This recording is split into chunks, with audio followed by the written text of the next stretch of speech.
বন্ধুরা আসসালামু আলাইকুম।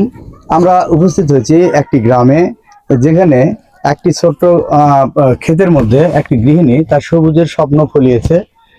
ইনশাল্লাহ আমরা তার সঙ্গে কথা বলবো। আসসালামু আলাইকুম। ওয়ালাইকুম সালাম ভাইয়া, কেমন আছেন? এই তো আলহামদুলিল্লাহ খুব ভালো আছি। আপনার এই ছোট্ট খামারের মধ্যে এসে খুব ভালো লাগলো। কি কি ফলিয়েছে? হ্যাঁ, আমার টমেটো বাগান, প্লাস আমার বেগুনের বাগান, প্লাস আম গাছ, কলা বাগান, তারপরে রসুন, পেঁয়াজ কলি অনেক আমার আছে, বাঁধাকপির গাছ আমার অনেক, এক সারি। হ্যাঁ, এখানে আমাদের হলো সজনে ডাঁটার গাছ আছে 3টা, আমার আম বাগান, পুকুর, ওই পাশে আমার আরেকটা পুকুর আছে, এখানে আমার চাতাল, প্লাস এখানে শেড। প্রিয় বন্ধুরা, আমরা যেমনটি বলছিলাম একজন আদর্শ গৃহিণীর কথা। আমরা এসে তার ক্ষেত দেখলাম এবং ক্ষেতের সবজিগুলো সত্যি সতেজ, আমরা যেটি শহরে পাই না। এই সতেজ এবং শাকের বিষয়গুলো সম্পর্কে আরো কথা শুনবো এই গৃহবধূর কাছ থেকে।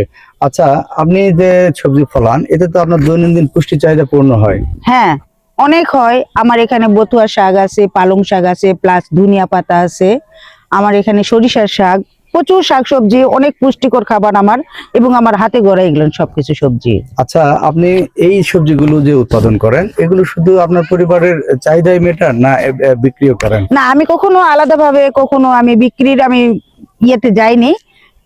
আমার পরিবার এবং আমার বোন, আমার আত্মীয় স্বজন যারা আছে সবাইকে আমি খেতে দেই, সবাই লাইক করে পছন্দ করে আমার এগুলো সবজিগুলান। আমি কখনো বিক্রির দিকে আমি আগাই না। প্রিয় বন্ধুরা, যেমনটি বলছিলাম একজন গ্রামের আদর্শ গৃহিণীর কথা। এই গৃহিণীদের মতো আমরা আমাদের চারপাশের যে ফাঁকা জায়গাটুকু রয়েছে সেগুলো আমরা শাকসবজিতে ভরিয়ে তুলবো।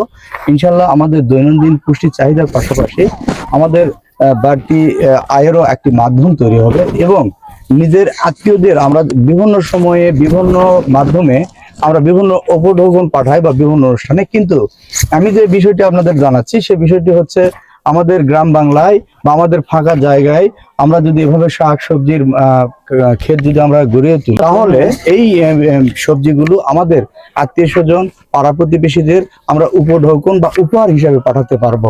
আমাদের চলে এসেছে এখনই এই সময় আমরা তাদেরকে বিভিন্ন উপহার সামগ্রী না পাঠিয়ে আমরা তাদেরকে বিভিন্ন পুষ্টিগুণ সমৃদ্ধ সতেজ শাকসবজি পাঠাই।